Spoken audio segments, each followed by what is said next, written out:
So, Kane, just overall impressions in the NCAA tournament once again. This is another trip for you individually. How are you feeling right now? Just excited and ready to play, honestly. We've gotten us a good rest because our tournament ended so early. So I'm just ready to play and see who we got.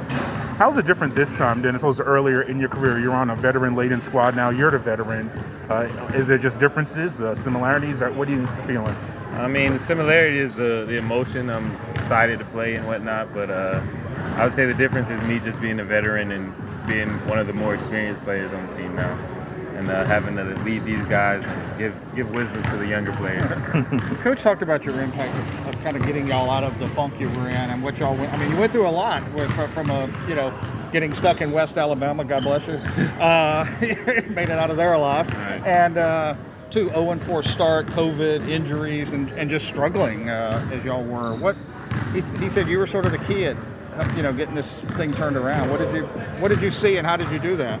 I mean, I saw a few faces of doubt, and I just wanted to bring in the energy. And I think once they saw that I was still energetic and wanted to be out there and wanted to practice, it kind of became contagious. And some of the younger guys that usually don't speak up, they started talking. Everybody, and then the guys who we expect to talk, who weren't talking for those few weeks, they started talking again, and everybody just started getting a little happier to be in the gym, and we saw the results. Defensively, we started playing better. Offensively, we started making shots, and things just started to come together, honestly. How tough was it, though, to go through that stretch when you come in with such high expectations for this year, and it looks like, oh my God, it's going to be a really lost season there for a while? I mean, it was unusual. The feeling was definitely unusual. We're not used to being losers around here. Not saying that everybody else is, but we're just not. That's not a feeling we're used to, and we just wanted to get out of it. We wanted to knock it off our shoulders. And once we got that first win, it was like we can't go back to feeling how we were feeling a few weeks ago. And once everybody saw that we wanted to win and we wanted to keep playing, there was no looking back. Everybody was just in our way at that point, and we just had to get them out. What do y'all think y'all have built here? And in preceding you, and even going back to Coach Hunter and what they did during his time here, what do y'all think? What do you see that y'all built? Getting ready to move into a new arena next year, 4th NCAA appearance in 8 years. Just what to you is what Georgia State basketball represents now? We're a winning program now. We're a program that people need to take notice of. We're not just somebody you can just walk over, and when you see Georgia State on the schedule, you know you got a game ahead of you. And that's how I think we've built over the last few years, especially my time here. We've beat some big names. We've taken it down to the wire with some big schools as well. We're not no cakewalk anymore. Georgia State Panthers, we're a game. We're a game you need to be ready for. You need to come prepared.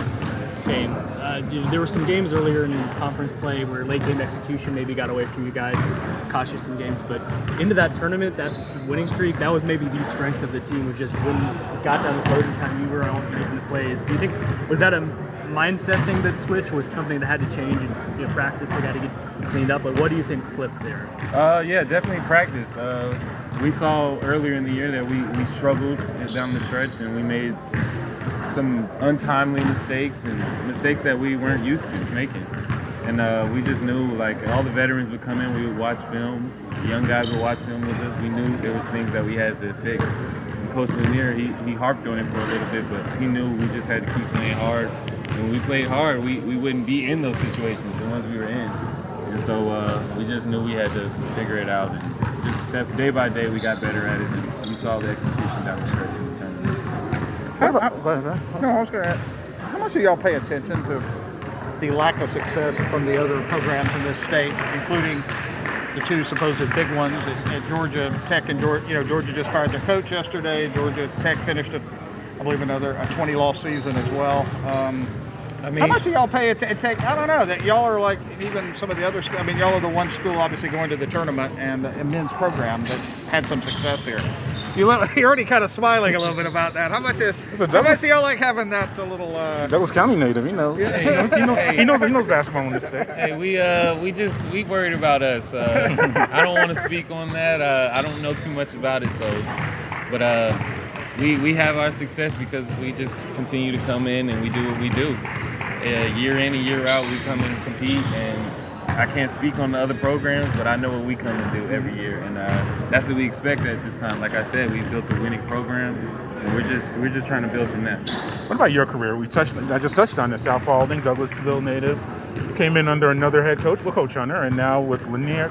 How's that been for you? Just your whole career? You stuck around for another year of eligibility. Reflecting now, looking at it, what's this journey been like for you? It's been great. Always looked over, and nobody really gave me too much buzz. And when I got that opportunity from Coach Hunter, I knew I couldn't look back.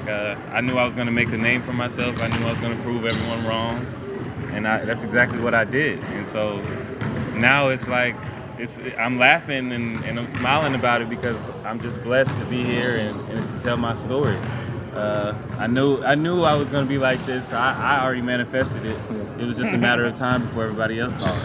A big theme also has been your free throws in your career just this season. How do you get so many free throw opportunities? Is it just something you've developed over the years? You've been able to draw fouls? What's that technique for you? Well, I would definitely credit it to having to play against excellent players when I was a freshman and sophomore, and learning the ways they got to the free throw line. And when I was guarding them and I was fouling them, I was wondering how did he draw it? How did he do that? And just learning and watching film and watching how everybody else plays and knowing when they're too over aggressive, how to get them in the air and just little things like that. And you learn that over the years, and just keep playing in college basketball, you're going to learn a few things or two. Wanted to ask, in the last two games, you kind of got to see vintage Corey Allen, where every shot was going. What was that like as you're going through the game? Just every time he's getting it, you feel like it's going to go in.